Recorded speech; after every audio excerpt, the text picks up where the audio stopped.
Important question है। 11 साल से लगातार यह सवाल पूछ रहा है, तो इस सवाल को अगर आप कर लेते हैं तो आपका 8 नंबर फिक्स हो जाता है।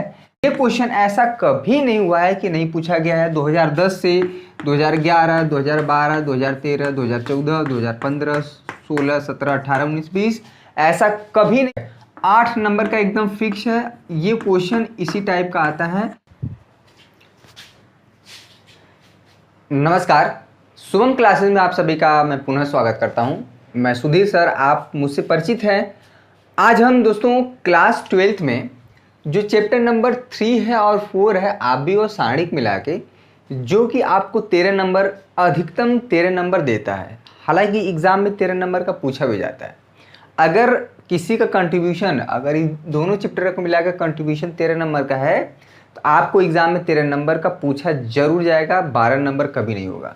दोस्तों इन 13 नंबर में एक क्वेश्चन ऐसा है जो कि 8 नंबर का, ठीक है, 8 नंबर का एकदम फिक्स है। ये क्वेश्चन इसी टाइप का आता है। ये क्वेश्चन ऐसा कभी नहीं हुआ है कि नहीं पूछा गया है। 2010 से 2011, 2012, 2013, 2014, 2015, 16, 17, 18, 19, 20 ऐसा कभी नहीं हुआ है कि ये सवाल किसी न किसी साल नहीं पूछा गया है। बहुत इंपॉर्टेंट क्वेश्चन है। 11 साल से लगातार यह सवाल पूछ रहा है, तो इस सवाल को अगर आप कर लेते हैं तो आपका 8 नंबर फिक्स हो जाता है। तो आप सब कुछ छोड़ छाड़ के पहले ये 8 नंबर तैयार कर लीजिए। 33 नंबर लाना बहुत कठिन बात नहीं है। सिलेक्टेड क्वेश्चन अगर हम करा दें आपको तो 33 नंबर आपका आ जाएगा। लेकिन आप पढ़ रहे हैं 90 प्लस लाने के लिए, इससे ज़्यादा आना चाहिए। तो ये बताइए कितने बच्चे कमेंट करके, जितने बच्चे अभी देख रहे हैं वीडियो, फटाफट वीडियो को लाइक करिए। कम से कम 500 लाइक होना चाहिए मेरे प्यारे बच्चों। सभी बच्चे लाइक करें और बताएं कि सर आप भी और सारणिक हमें पढ़ा दीजिए, बहुत दिक्कत होता है। होता क्या है कि ये चैप्टर बहुत होता है, ईजी है, बहुत बच्चे खुद से पढ़ लेते हैं। हमने कॉपी भी पढ़ाया हुआ है, बोर्ड उस समय नहीं था। तो अगर आप चाहते हैं कि हम बोर्ड पर ये दोनों ही चैप्टर पढ़ा दें तो आप कमेंट करके बताइएगा। हम देखेंगे कितने बच्चे पढ़ना चाहते हैं, कितने बच्चे या ये कह रहे हैं कि सर रहने दीजिए, हम खुद से पढ़ लिए हैं। अगर पढ़ लिए हैं तो ये बताइए ये क्वेश्चन आपको आना चाहिए। अगर ये क्वेश्चन आ रहा है तो आप ये चैप्टर पढ़ें, क्योंकि ये बहुत पूरा दोनों चैप्टर का ये मिलान है, यानी कि दोनों चैप्टर का कंट्रीब्यूशन होगा कि 3 समीकरण और 3 अननोन दिया रहेगा। अगर 2 समीकरण 2 अननोन दिया रहता है तो आप क्लास 10th में सॉल्व करना सीखे हैं, एक cross multiplication method, elimination method, substitution method. लेकिन यहाँ पे दोस्तों मेरे प्यारे बच्चों 3 इक्वेशन 3 अननोन है, इसको हमें आव्यूह विधि से हल करना है। 8 नंबर का एक क्वेश्चन है, ठीक है। तो ये क्वेश्चन आइए हम डिस्कस करेंगे कैसे इसको हल करेंगे। अगर आप पढ़े हैं तो रिमाइंड हो जाएगा, अगर नहीं पढ़े हैं तो हम बताएंगे कैसे कैसे सॉल्व करना है। कमेंट करके आप जरूर बताइए कि सर आव्यूह और सारणिक आप पढ़ा दीजिए। जैसे कि चैप्टर नंबर 1 और 2 मैंने पढ़ाया, आव्यूह और सारणिक अगर आप पढ़ना चाहते हैं तो 1 हफ्ता लगेगा, इसको हम पूरा बढ़िया से पढ़ा देंगे, ठीक है। आव्यूह और सारणिक आज ये क्वेश्चन हम सिखाएंगे। आप देखेंगे कि अगर आपको आ रहा है तो अच्छी बात है, अदरवाइज हम क्या करेंगे, इसको पढ़ा देंगे। तो इस क्वेश्चन को पहले आप नोट कर लीजिए। चलिए, दिए हुए समीकरण यहाँ पे 3 अननोन है, x, y, z। हल करने का मतलब है कि आपको x का मान बताना है, ठीक है, y का मान बताना है, z का मान बताना है। यहाँ पे तीनों में क्वेश्चन मार्क।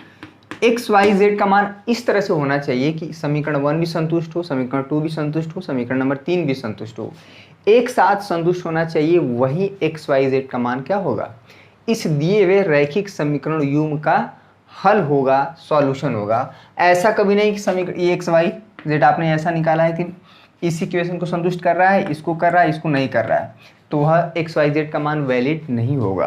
क्लियर है। तो आव्यूह विधि से हल करना है। हो सकता है आपके पास और कोई तरीका हो, तरीका तो इसको सॉल्व करने का बहुत है, लेकिन आपको आव्यूह विधि से हल करना है। जिस विधि से पूछता है एग्जाम में उसी विधि से करते हैं। सबसे पहले समीकरण 1, 2, 3 को हम ax = b के फॉर्म में लिखेंगे, ठीक है। दिए हुए रैखिक समीकरण युग्म को हम ax + b के फॉर्म में लिखेंगे। अब देखिएगा a का ये क्या होगा, a हो जाता है कोफिशिएंट मैट्रिक्स, यानी कि गुणांक आव्यूह। यहाँ पे देखिए, ध्यान दीजिएगा, बहुत इंपॉर्टेंट है सब कुछ, सारा काम जो है a का है। देखिए यहाँ पे x का गुणांक क्या है, 1 है, y का गुणांक क्या है, यहाँ पे -1 है, z का गुणांक क्या है, 2 है, ठीक है। x का गुणांक क्या है 3 है, y का गुणांक 4 है, यहाँ पे हो गया -5, ठीक है। यहाँ पे हो गया 2, यहाँ पे हो गया 2, y का गुणांक यहाँ पे -1 है और z का गुणांक यहाँ पे 3 है। ये हो गया मेरे प्यारे बच्चों A 3x3 ऑर्डर का एक आव्यूह। क्लियर है। अब देखिए x क्या होता है, एक कॉलम मैट्रिक्स होता है, यहाँ पे x y z, ठीक है। कॉलम मैट्रिक्स यानी कि इसमें 3 रो और एक ही कॉलम होता है। और सबसे बड़ी बात b क्या है कि b ये है कॉलम मैट्रिक्स जो हमारा कांस्टेंट है। ये चीज़ कभी गलत नहीं होना चाहिए। यहाँ पे b क्या है हमारा, b है हमारा यहाँ 7, -5, ठीक है। और यहाँ पे क्या हो गया 12। तो देखिए ये जहाँ पर ये चीज़ आप नोट कर लीजिए, जहाँ पर a हमारा गुणांक का आव्यूह है, x हमारा x y z है कैपिटल x, कैपिटल b हमारा 7 -5 12 है, ठीक है। तो ये चीज़ आपको हमेशा लिखना पड़ेगा कि दिए हुए समीकरण युग्म को सबसे पहले ax + b के फॉर्म में लिखना पड़ेगा, ठीक है। तो अगर ax प्लस सारा काम देखिए इसी का है, यही जो आव्यूह निकालना है ना, बना है, इसी का इन्वर्स निकालना है, ठीक है। इसी का हमें क्या करना है, इन्वर्स निकालना है। अगर आपको इन्वर्स निकल गया तो सारा काम हो जाएगा। देखिए यहाँ पे होता क्या है, ध्यान दीजिएगा, ax = b हुआ तो यहाँ पे अगर यहाँ पे x = हो जाता है यहाँ पे a इन्वर्स × b, ठीक है। यही चीज़ है, यहाँ पे x = a इन्वर्स हो जाता है b, यहाँ से a इन्वर्स। जस्ट लाइक इसको समझिए कि a इन्वर्स जो है a उधर गया तो माइनस हो गया है, पावर होता है ना, पावर। या अमूमन यहाँ पे होता है जैसे ax = b है ना, तो यहाँ पे ये हुआ है कि a इन्वर्स का यहाँ मल्टीप्लाई हुआ है, a का इधर हुआ है और a इन्वर्स का यहाँ मल्टीप्लाई हुआ है, ठीक है। और किसी आव्यूह का उसके इन्वर्स के साथ मल्टीप्लाई होता है तो आइडेंटिटी मैट्रिक्स इकाई आव्यूह आता है, उसको हम लोग I से रिप्रेजेंट करते हैं। I = यहाँ पे a इन्वर्स × b, ठीक है। और किसी भी आव्यूह में आइडेंटिटी मैट्रिक्स का मल्टीप्लाई करते हैं तो वही मैट्रिक्स आ जाता है x, a इन्वर्स × b, ठीक है। अब कुल मिला के यहाँ पे जो हमारा ax = b था, जो कि समीकरण नंबर स्टार था, वो कन्वर्ट हो गया x = a इन्वर्स b, ठीक है। और सब कुछ जो खेल है, ध्यान दीजिएगा, बहुत इंपॉर्टेंट है ये। सब कुछ जो खेल है, ये जो आव्यूह निकला a है ना, इसका इन्वर्स निकालना है, ठीक है। यहाँ पे इन्वर्स निकालना, और इन्वर्स का फार्मूला क्या होता है, a inverse = adjoint of a, ध्यान दीजिएगा, एडजॉइंट ऑफ a अपान में उसका आव्यूह का डिटरमिनेंट, उसकी वैल्यू, ये चीज़। कई चीज़ें, ये क्वेश्चन क्यों इंपॉर्टेंट है, क्योंकि इसमें कई चीज़ें इन्वॉल्व है। आप इनडायरेक्ट रूप से इस आव्यूह का इन्वर्स निकालेंगे। इन्वर्स निकालना का एक फार्मूला है, एडजॉइंट ऑफ इसके डिटरमिनेंट की वैल्यू, ठीक है। यहाँ पे ले जाके रख देंगे, मल्टीप्लाई कर देंगे तो x y z हमारा निकल आएगा। क्लियर है। तो आइए सबसे पहले a इन्वर्स निकालते हैं। x और b तो हमारा रहने दीजिए, तो यहीं से हम लिख लेंगे, कोई इसमें ज़्यादा दिक्कत होगा नहीं। तो सबसे पहले सब कुछ हम मिटा देते हैं, जो आव्यूह a है इसी का हम निकालेंगे इन्वर्स। सबसे बड़ा खेल यही है। और एडजॉइंट क्या होता है, एडजॉइंट अभी निकालना सिखा देंगे, तो ये क्वेश्चन क्या हो जाएगा, तैयार हो जाएगा, ठीक है। कैपिटल X और कैपिटल B, ये तो बहुत आसान है। कैपिटल X है x y z, capital B है 7 -5 12।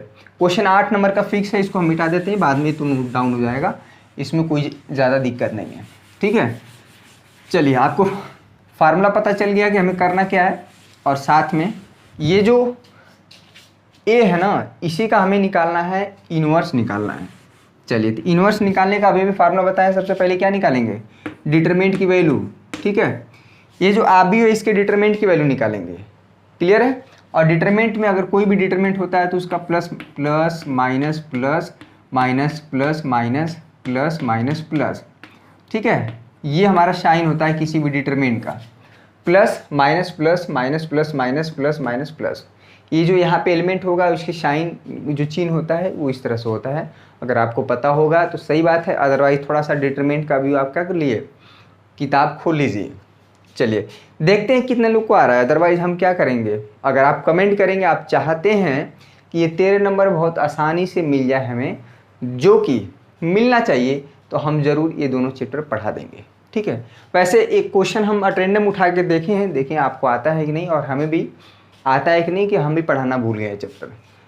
ठीक है, अगर इसके डिटरमिनेंट का मान कैसे निकाला जाता है, यहाँ पे 1 लिखेंगे। क्लियर है, तो 1 किस रो है, इसका जो प्रथम पंक्ति के सापेक्ष विस्तार कर रहे हैं, फर्स्ट रो के रिस्पेक्ट में इसका एक्सपेंशन कर रहे हैं। 1 इसको ढकेंगे। ठीक है, तो 4 3 12। ठीक है, 12 माइनस लगा के इसका -1 का -5 मल्टीप्लाई होगा तो 5 होगा, तो चूंकि यहाँ पे 5 हो गया। क्लियर है, अब देखिए यहाँ पे -1 है, ये यहाँ पे ये माइनस हो जाता है, यहाँ पे -1, क्योंकि ये वाला साइन माइनस होता है। -1 किस रो और किस कॉलम है, इसको ढक देंगे, ये पूरा ढक देंगे। ठीक है, ये पूरा ढक देंगे। क्या दिख रहा है, 3 3 के 9, माइनस लगा के -10। यहाँ आप देखिएगा 9, ये माइनस पहले से है, ये हो जाएगा 2 5 10। क्लियर है, अब इसका डिटरमिनेंट का मान आपको आना चाहिए। अब यहाँ पे आ गया 2 को यहाँ लिख देते हैं। अब देखिए 2 किस रो किस कॉलम में है, तो फर्स्ट रो और थर्ड कॉलम में इसको ढक लेंगे। समझ में आ रहा है, इसको ढक लेंगे तो क्या गया, 3 -1 मल्टीप्लाई करेंगे -3, फिर माइनस लगा के 2, तो ये हो जाएगा -3 और यहाँ पे हो जाएगा -8। क्लियर है, ये जो सॉल्व करने का तरीका है। अगर आप इसको सॉल्व करेंगे तो डिटरमिनेंट की वैल्यू, इसको थोड़ा सॉल्व कर लीजिएगा, तो डिटरमिनेंट की वैल्यू हम सॉल्व किए हुए हैं। यहाँ पे आप पाएंगे, डिटरमिनेंट की वैल्यू सॉल्व भी कर लेते हैं, आप पाएंगे 4। चलिए ये आ गया 4। ठीक है, ये डिटरमिनेंट की वैल्यू निकालना बहुत ज़रूरी है। जिस डिटरमिनेंट की वैल्यू 4 है, अब 4 जो कि 0 नहीं है, नॉट इक्वल टू 0, जिस भी आव्यूह के डिटरमिनेंट की वैल्यू 0 आ जाएगी, उस आव्यूह का इन्वर्स कभी भी निकलता नहीं है। ये कंडीशन है कि जिस भी आव्यूह का हम इन्वर्स निकाल रहे हैं, व्युत्क्रमण आव्यूह निकाल रहे हैं, व्युत्क्रम आव्यूह निकाल रहे हैं, उस आव्यूह के डिटरमिनेंट का मान कभी भी 0 नहीं आना चाहिए। क्लियर है, तो यहाँ पे 4 आ रहा है, 4 0 नहीं है। क्लियर, देखिएगा बहुत बढ़िया। और पहले नोट करिए, फटाफट नोट करिए, बहुत अच्छा क्वेश्चन है, हर साल आता है। इस क्वेश्चन को तैयार कर लेना है। तो अब क्या करेंगे, डिटरमिनेंट का मान निकाल गया, अब हम M11 निकालेंगे, या नहीं, कोफैक्टर C11, ध्यान दीजिएगा, C11 C12। ठीक है, और यहाँ पे इतने में काम नहीं होगा भाई, बहुत ज़्यादा इंपॉर्टेंट है ये चीज़ निकालना। ये चीज़ निकालना बहुत ज़्यादा इंपॉर्टेंट है, बहुत बच्चों से मिस्टेक हो जाता है। चलिए, डिटरमिनेंट की वैल्यू 4 है, याद कर लीजिएगा, यूज पड़ेगा। ठीक है, डिटरमिनेंट की वैल्यू क्या है, यहाँ पे 4 है, इसका काम पड़ेगा। इन्वर्स निकालना है, हम इन्वर्स निकालने की सिमेट्रिक्स का। अब देखिए हम C11, ठीक है, यहाँ पे C12 और यहाँ पे निकालेंगे C13। ठीक है, कोफैक्टर C21, हर एक एलिमेंट का C22 और यहाँ पे निकालेंगे C23। क्लियर है, यही थोड़ा सा बोरिंग काम लगता है, लेकिन निकालना पड़ेगा। C32 और यहाँ पे C33। ठीक है, यहाँ पे 1 और 1 को ऐड करेंगे, 2 आएगा, 2 हमारा एक सम संख्या है, यहाँ पे प्लस रहेगा। 1 और 2 को ऐड करेंगे, 3 आएगा, 3 एक विषम संख्या है, ऑलरेडी यहाँ पे माइनस रहेगा। ठीक है, 1 और 3 को ऐड करेंगे, 4 आएगा, 4 एक सम संख्या है, यहाँ पे माइनस रहेगा। ठीक है, यहाँ पे प्लस रहेगा, यहाँ पे माइनस हो जाएगा, यहाँ पे प्लस रहेगा, यहाँ पे माइनस हो जाएगा और यहाँ पे प्लस रहेगा। ठीक है, ये चीज़ आपको ध्यान रखना है। 1 1 को ऐड करेंगे, 2 आएगा, जब इसको जोड़ेंगे तो सम आएगा, तो यहाँ पे प्लस रहेगा, अगर यहाँ पे विषम आएगा तो माइनस रख लीजिएगा, या plus minus plus minus plus minus plus minus plus. Clear है, ये कभी भी मिस्टेक नहीं होनी चाहिए।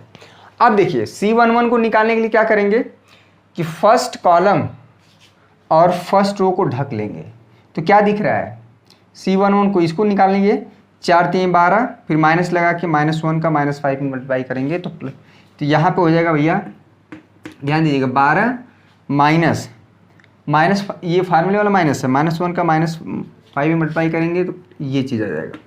ये क्या आ रहा है, इसकी वैल्यू निकालिए, 12 में से ये हो जाएगा 7। ठीक है, अब देखिए C12 निकालेंगे। C12 फर्स्ट रो सबको पता है ये फर्स्ट रो और सेकंड कॉलम को रिप्रेजेंट करता है। तो फर्स्ट रो और सेकंड कॉलम इसको ढकिए। देखिए क्या दिख रहा है, 3 3 9 और माइनस लगा के 2 5 10, ठीक है। 9 ये प्लस हो जाएगा, यहाँ पे हो गया 10, ये आ जाएगा -19, ठीक है। ये हो जाएगा -19। सारे एलिमेंट का निकालना है, यही थोड़ा सा बड़ा काम है। इसको हम बोलते हैं सहखंड आव्यूह, कोफैक्टर मैट्रिक्स, ठीक है। कोफैक्टर मैट्रिक्स किसका है? इस मैट्रिक्स का। इन्वर्स निकालने में C11, C12, C13, C21, C22, C23 ये आपको निकालना पड़ेगा, वो भी विथ साइन। यही चीज़ बहुत इंपॉर्टेंट है। C13 निकालिए, इसको ढकेंगे। 1 3 मतलब फर्स्ट रो और 3 का मतलब तीसरा कॉलम, इसको ढक लीजिए। तो क्या दिख रहा है, 3 का -1 मल्टीप्लाई होगा, इसका मल्टीप्लाई ऐसे होता है, माइनस लगा के इसका मल्टीप्लाई इसमें, ठीक है। कमेंट करिएगा कि हमें सर पढ़ना है फिर से। अगर आप पढ़े हुए हैं 2 चौको 8, ये माइनस लगा के 8, ये हो जाएगा -11, ठीक है। ये हो गया -11। चलिए C21, ये तो ऑलरेडी माइनस है, यहाँ पे बाहर माइनस है। C21, अब आ जाइए दूसरा रो और फर्स्ट कॉलम। दूसरा रो और फर्स्ट कॉलम क्या दिख रहा है, -1 का 3 में मल्टीप्लाई होगा, -3 होगा, फिर माइनस लगा के -1 का -2 में होगा, तो -2, यहाँ पे हो जाएगा +2। क्लियर है? तो ये हो जाएगा भैया 1, -3 2, -1 बाहर माइनस है तो +1 हो गया। इसी तरह से C22 यानी कि दूसरा रो और दूसरा कॉलम ढकेंगे। देखिए क्या होगा, 3 3 9, माइनस लगा के, ठीक है, 10, यहाँ पे हो जाएगा 9, ये हो जाएगा +10, ये फाइनली आ जाएगा 19, ठीक है। उसी तरह से हर एक एलिमेंट का C23, यहाँ पे C23 इसको हम लिख दे रहे हैं ना, C23 फटाफट लिख दे रहे हैं, ये आएगा -1, ठीक है। C31 हमने सॉल्व किया है तो ये आएगा -3, ठीक है। और यहाँ पे C32 आप इसी तरह निकालेंगे ढक ढक के, यहाँ पे आ जाएगा 11, ठीक है। इसको पूरा सॉल्व करेंगे, 11 आ जाएगा और ये आ जाएगा 7। समझ में? जिसको निकालना है उस कॉलम और रो को ढक देना है, उस पंक्ति और उस स्तंभ को ढक देना है। यही मेन चीज़ है, बहुत इंपॉर्टेंट है। क्लियर है?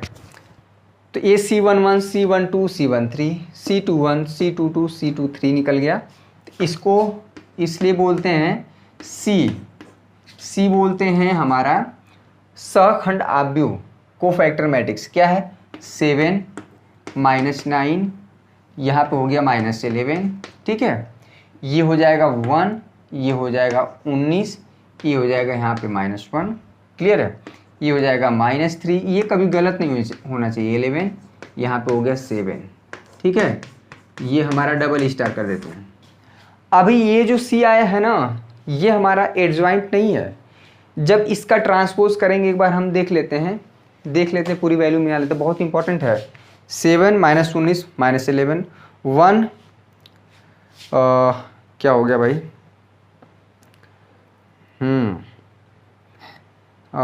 यहाँ पे 1 19 -1, एक बार वैल्यू देख लेते हैं गलत तो नहीं हुआ। और -3 11 और 7, ठीक है।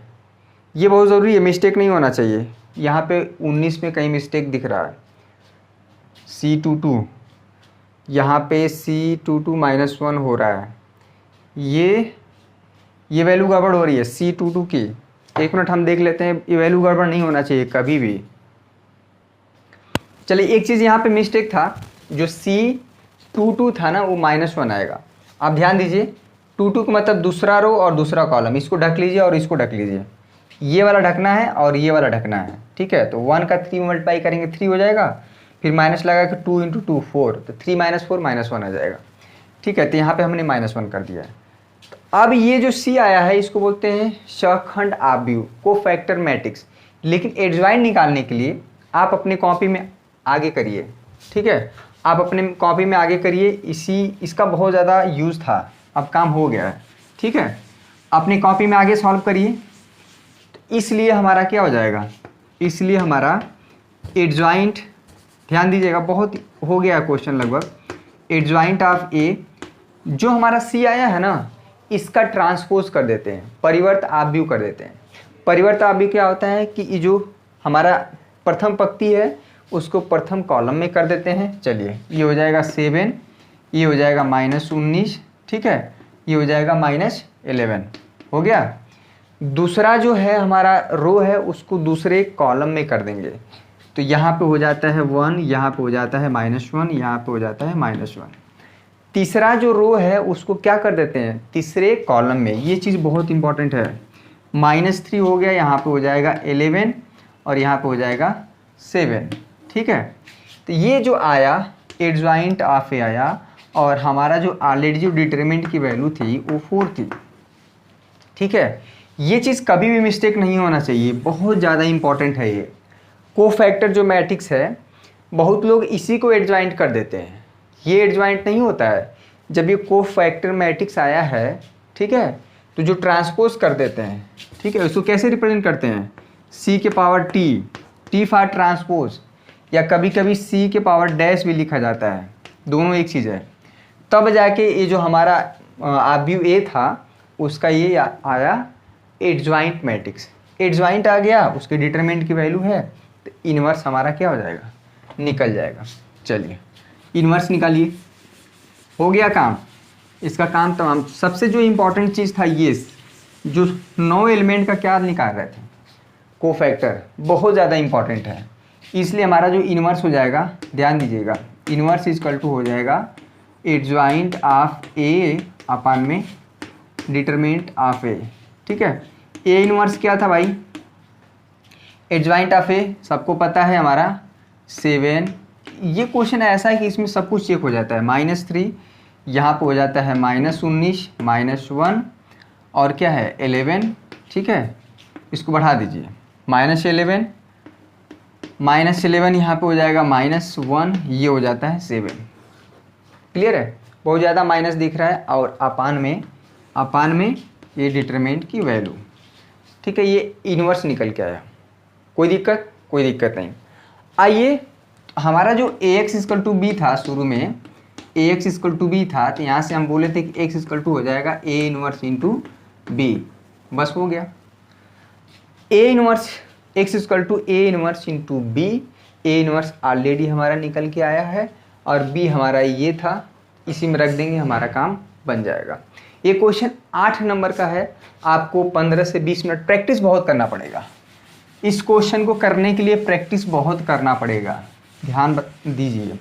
ये डिटरमिनेंट दोनों चैप्टर मिला के बताइए 13 नंबर आता है, और एक क्वेश्चन ही अकेले 8 नंबर का होता है, तो ज़रूर कुछ ना कुछ इंपॉर्टेंट है। देखिए, अब x क्या था भाई, x इक्वल टू, ध्यान दीजिएगा, x इक्वल टू हमारा क्या हो गया, a इन्वर्स इंटू बी, ठीक है। अब x क्या था, कुछ याद करिए, शुरू में लिखे थे x y z column matrix, इसको लिख लीजिए। a इन्वर्स क्या है, इस डिटरमिनेंट की वैल्यू क्या थी, 4, ठीक है। तो जस्ट लाइक इसको ऐसे भी लिख सकते हैं, 1/4 इन्वर्स हमारा जो है 7, 1 -3 -19, ठीक है, -1, यहाँ पे हो गया 11, -11 -1 7, ठीक है। और ये जो b था, ध्यान दीजिएगा, b हमारा क्या था, एक बार हम शुरू में जो आप नोट डाउन किए थे, जो मैट्रिक्स हमारा b था, कहाँ गया भाई, 7 -5 12, 7 -5 और 12, क्लियर है, ये चीज़ है। अब देखिए x y z का मान किस तरह से निकलेगा, इस मैट्रिक्स का इस मैट्रिक्स के साथ मल्टीप्लाई होगा। पहली वाली जो मैट्रिक्स है, ध्यान दीजिएगा, पहली वाली मैट्रिक्स का ऑर्डर क्या है, 3x3 का, और दूसरी वाली मैट्रिक्स में 3 रो है, 3 रो और 1 कॉलम है। देखिए, 3 रो और 1 कॉलम है, ये बीच वाला नंबर बराबर है ना। किसी भी मैट्रिक्स का मल्टीप्लाई तभी संभव होता है जब पहले वाले मैट्रिक्स का जो कॉलम की संख्या दूसरे वाले मैट्रिक्स के पंक्तियों की संख्या के बराबर हो, ठीक है। तो ये मैट्रिक्स है और ये मैट्रिक्स है, दोनों का मल्टीप्लाई संभव है। चलिए, संभव है तो क्या आएगा, अब मैट्रिक्स का मल्टीप्लिकेशन कैसे होता है, रो टू कॉलम होता है, ये सब कुछ याद होना चाहिए। इस रो को उठाएंगे, इस पे रखेंगे, ठीक है, तो रो टू कॉलम R3 को उठाएंगे, इस पे रखेंगे। अब देखिए 7 इसको उठा के इस पे रखेंगे तो 7 पड़ेगा, 7 पे 49 हो जाएगा। 1 पड़ेगा -5 पे तो -5 हो जाएगा। -3 पड़ेगा माइनस पे तो -36 हो जाएगा। क्लियर है, ये हो गया पहला। अब दूसरा रो उठाएंगे, इस पे रखेंगे, 7 पड़ेगा 19 पे, 19 साते कितना होगा भाई, 7 9 63 और 6 7 कम 7 कितना होगा, 7 9 63 7 7 कम 7 14, 19 साते कितना होता है, अरे पहाड़ा देखिए भाई 19 साते कितना होगा, ये तो बहुत 163 होगा क्या, नहीं 161 होगा। 19 साते, अरे उतना 9 साते 63 6 7 143 हो जाएगा। ठीक है, -143 7 का मल्टीप्लाई करेंगे, इसमें -1 पड़ेगा -5 पे तो +5 हो जाएगा, और 11 पड़ेगा 12 पे तो 11 दूना के 22। ठीक है, 11 कम 11 11 दू 13, यहाँ पे बीच में प्लस होगा। अब R3 उठाएंगे, इस पे रखेंगे तो 7 पड़ेगा -77, -1 पड़ेगा -5 पे तो +5 कर देगा, और 7 पड़ेगा तो ये हो जाएगा 84। जो एलिमेंट जिस पे पड़ेगा उसके साथ मल्टीप्लाई होगा और मल्टीप्लाई होके ऐड हो जाएगा। ठीक है, कुछ भी रटना नहीं है, सब कुछ समझना है। यहाँ पे हो गया x y z, ये जो 1/4 है ना, इसको डिवाइड मत करिएगा, लास्ट में इसका काम है। अब 49 36 5 41, 49 में से 41 घटा पाएंगे तो 8 आ जाएगा। ठीक है, 132 इसमें अगर आप घटा दें, 143 में से 5 घटा दें, 138 आएगा, 38 5 138, और यहाँ पे 132 है तो भैया हो जाएगा -6। ठीक है, 1 मिनट, 132 5 37 6 हो जाएगा। 1 मिनट हम देख लेते हैं, मिस्टेक तो नहीं हो रहा है, तो मल्टीप्लाई करना बहुत भी इम्पोर्टेंट है। यहाँ पे मिस्टेक हो रहा है, 133 ना आएगा, गजब, -133 ये हो जाएगा। ठीक ना, 132 में से 137 घटा देंगे, यहाँ पे ये हो जाएगा 4। ठीक है, 84 में से पहले तो घटा दीजिए, 84 5 कितना होगा, 93, 93 से 17 यहाँ पे हो जाएगा 12। क्लियर है, अब ये चीज़ देखिएगा, हो गया हमारा, सब कुछ नोट कर लीजिएगा, बहुत इंपॉर्टेंट है। ये क्वेश्चन हम फिर से रिमाइंड करा देंगे एक बार। करते क्या है, XYZ का मान आप भी विधि से सॉल्व करना है, और कोई मेथड लगा देंगे 0 नंबर मिल जाएगा, ये भी है। चलिए, तो ये हो गया हमारा XYZ। ठीक है, यहाँ पे हो गया 1/4, ये जो आया है ना 8 4 12। ठीक है, यहाँ पे 4 जो है डिवाइड कर देते हैं, 4 जो डिवाइड होगा यही यहाँ पे भी होगा, यहाँ पे भी हो, यहाँ पे भी होगा। मैट्रिक्स में कोई नंबर अगर मल्टीप्लाई होता है तो हर जगह होता है, डिवाइड होता है हर जगह होता है। ठीक है, 4 को 8 से डिवाइड करेंगे 2, यहाँ पे हो जाएगा 1, यहाँ पे हो जाएगा 3। ठीक है, और यहाँ पे क्या है, XYZ। ये एलिमेंट यहाँ देखिएगा, x बराबर हो जाएगा 2 के, y बराबर हो जाएगा 1 के, z बराबर हो जाएगा 3 के। यही हमारा क्या होगा, XYZ की वैल्यू होगी। x equal to 2, y equal to 1 और z इक्वल टू 3। ठीक है, ये हमारा क्या हो गया, आंसर हो गया। यानी कि जो हमारा समीकरण दिया हुआ था, 3 समीकरण और 3 अननोन, उसका ये हल हो गया। आप भी विधि से आपको ये 8 नंबर आएगा। हालांकि हमको सॉल्व करने में भले इतना ही समय लगा है, लेकिन आप जब प्रैक्टिस कर लेंगे तो ये 15 मिनट में क्वेश्चन हो जाएगा। 15 मिनट में हद्दा 15 मिनट से ज़्यादा नहीं लगेगा, 15 मिनट में क्वेश्चन हो जाएगा। 13-14 मिनट में भी लग जाता है। जो मेन चीज़ होता है वो C1, C12, C13 जो कोफैक्टर मैट्रिक्स है, वही निकालने में समय ज़्यादा लगता है। ठीक है, आप सभी से रिक्वेस्ट करेंगे कि ये क्वेश्चन कभी भी छोड़ के जाइएगा मत। 11 साल से लगातार पूछा जा रहा है, और क्या इस क्वेश्चन में था, लगभग मैट्रिक्स और डिटरमिनेंट का पूरा कॉन्सेप्ट ही है इसमें। इसीलिए मैट्रिक्स डिटरमिनेंट का अदर क्वेश्चन ना पूछ के यही पूछ देता है। ठीक है, इन्वर्स निकालने का क्या तरीका था? इन्वर्स निकालने का फार्मूला क्या होता है कि कोई भी मैट्रिक्स अगर दिया है उसका कैसे इन्वर्स निकाला जाता है। ठीक है, बहुत इंपॉर्टेंट है। कोई भी मैट्रिक्स अगर हमें ए दिया है, कोई मैट्रिक्स मान लीजिए 3x3 ऑर्डर का, तो उसका इन्वर्स क्या निकालते हैं? इन्वर्स इक्वल टू हो जाता है एडजॉइंट ऑफ ए अपान में डिटरमिनेंट ऑफ ए। ये फार्मूला है। और एडजॉइंट निकालने के लिए हमें क्या करना पड़ा है? C11 C12 जो एडजॉइंट निकाला गया है, तो ये जो है देखिए C11 C12 C13 C21 C22 हम रिमाइंड करा देते हैं। C31 C32 और C3 इसका ट्रांसपोज इस मैट्रिक्स से जो ट्रांसपोज कर देते हैं तो यही क्या आ गया है? एडजॉइंट ऑफ ए आ गया है। ठीक है, ट्रांसपोज क्या होता है? इसमें जो जो भी चीज़ें थी उसको हम पॉइंट आउट कर दे रहे हैं। हमको पता है कि दिक्कत हुई होगी ज़रूर, इसको मिटा देते हैं। तो अलग अलग जो चीज़ें थी उसको हम थोड़ा सा पॉइंट आउट कर देंगे। अगर भूल गया हो आपको समझ में आ जाएगा। ठीक है, हालांकि देखिए ट्रांसपोज क्या होता है, जैसे यहाँ पे है 4 है 5 है 7 है 9 है √2 है, और यहाँ पे फिर से 7 है 8 है 7 9। ठीक है, अगर हम बोलें कि ये जो आव्यूह है, ठीक है, 3x ऑर्डर का, इसका ट्रांसपोज करिए a के पावर t, परिवर्त आव्यूह बोलते हैं। तो क्या करते हैं कि जो R1 होता है उसको कर देते हैं C1 पे, जो R2 होता है उसको कर देते हैं C2 पे, जो R3 होता है उसको कर देते हैं भैया C3 पे। लाइक कर दीजिए भैया, इतना इंपॉर्टेंट क्वेश्चन। लाइक करिए फटाफट, जितने लोग देख रहे हैं फटाफट लाइक करिए, बहुत इंपॉर्टेंट है ये क्वेश्चन। ठीक है, 8 नंबर ये तैयार करके जाना है।